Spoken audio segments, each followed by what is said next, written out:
All right, part three.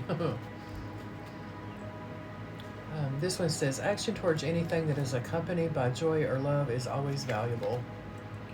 Our encouragement is that you pay attention to your emotional balance, work deliberately to find the best feeling thoughts you can find, and practice them until they are habitual. In doing so, you will tend to your alignment first, and then proceed with whatever action you feel inspired to follow. A trip to your doctor, or an action towards anything, when accompanied by joy or love or good feeling emotion, is always valuable, while action that is motivated by your fear or vulnerability or any bad feeling emotion is never valuable. There's some of you, you're being called to make a move, and you've been going back and forth in your mind on what you should do, whether you should go, whether you should stay, how it's going to affect other people. You got all these things in your mind. You need to clean all that clutter out of your mind. You need to sit with yourself, and you need to ask yourself really truly what would be best for you. And I'm not going to keep going into all of that because it came out in the last reading about moving and um, what you're being called to do and all of that. You can go back and find the other readings if you're wanting to dig deeper into that. But whatever this is, this door that's being opened up for you, if it hasn't opened yet, it's getting ready to open. But some of you were recently presented with an offer, or you're getting ready to receive an offer. If it feels in your heart of hearts that it's the right move for you, then you need to do it. You don't need to question it. You don't need to let fear and doubt and all those things make you change your mind or talk you out of it. It's the right move for you. And everything will fall into place one way or the other. I know right now it seems a little crazy. You're like, how am I going to do this? How am I going to accomplish this? But when you fully decide that you are going to trust Spirit and you're going to receive this reward that has been literally created for you, you're gonna see it. Everything's gonna fall into place, and all these doubts that you have right now are gonna seem so inconsequential. But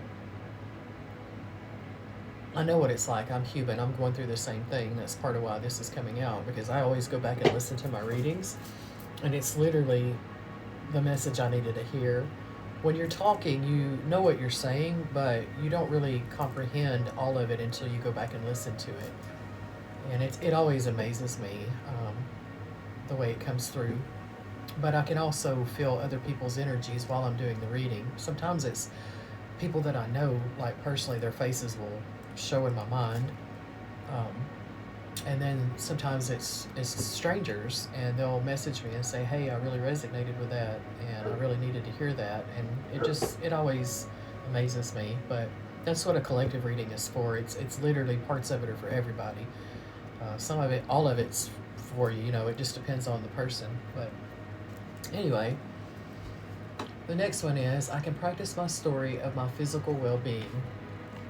The media's medical commercials are a powerful source of negative influence because you get what you think about whether you want it or not. It is of great value for you to begin practicing your own story about your well-being, so that when that frightening story appears on television, you can hear their version and feel humor about it rather than fear.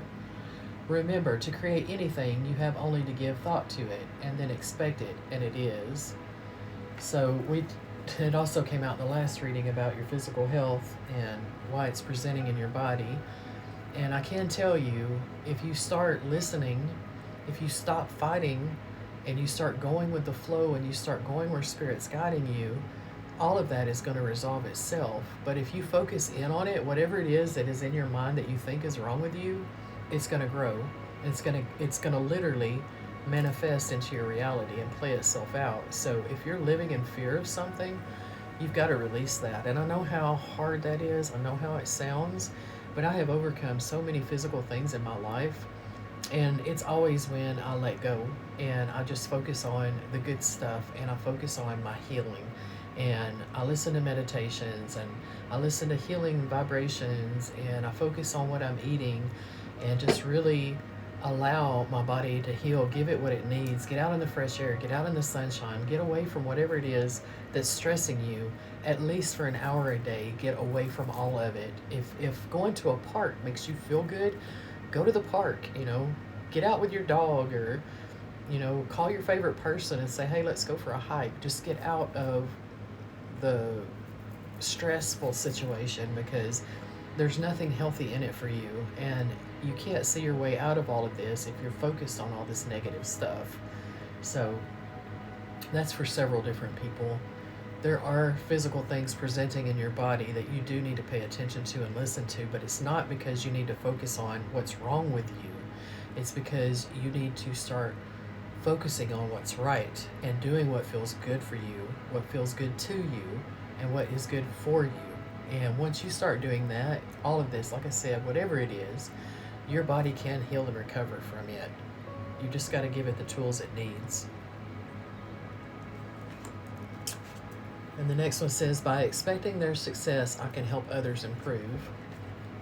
You never help others when you allow yourself to be a sounding board for their complaints. Seeing them as you know they want to be is the most valuable thing you can do for them. When you are able to think about a person and feel good at the same time, when you love others without worry, you are an advantage to them. When you expect others to succeed, then and only then is your association with them to their advantage. This one is directly to me. I've got a family member, I'm going to not name names, but I have another family member that we talk sometimes, and it ends up turning about how this person isn't going to succeed, how this person is doing this and that wrong. And I've stopped it a few times before it gets too far, because I know that thoughts become things, and I don't want this person not to succeed. So this card was a big reminder to me to start really focusing. And so I did a little mantra today that this person's going to succeed, this person's going to find their way, this person's going to reach down deep inside themselves, and they're going to come through this, and they're going to get better, and their life is going to get on track. And so I'm going to start saying things like that every day, because that's sending that energy to that person. If you focus in on what the person's doing wrong and you speak negative, you're encouraging their downfall. You're actually contributing to it. So that's for some of you guys too. It wasn't just for me. Next, we've got the Eckhart Tolle cards. I don't know if I say his name right, but I'm from Georgia, so everything I say sounds weird anyway. No offense to my southern friends. It's the New Earth cards by him. The only thing that ultimately matters is this: can I sense my essential beingness, that I am, in the background of my life at all times? This is just an outer shell. This is not who we are. And this is just a moment in our grand scheme of things. It's a story that we're writing. So what do you want your story to be? How do you want people to talk about you when you're not here anymore? How do you want people to feel about you? I want people to say, she lived, she got out, and she had her adventures, and she didn't let nothing stop her. Not her physical pain, not her sickness, none of that stuff. And I want them to be in an admiration, and I want them to celebrate my life, not be sad and depressed and crying over me, because I'm in a better place, after this ride's over. I'm elevating. So what do you want? What story are you writing? What are you creating? What are you telling yourself? Because that's what's playing out in your reality right now. If you could be absolutely comfortable with not knowing who you are, then what's left is who you are, the being behind the human, a field of pure potentiality rather than something that is already defined. Give up defining yourself to yourself and others. You won't die, you will come to life. I have grown and changed so much.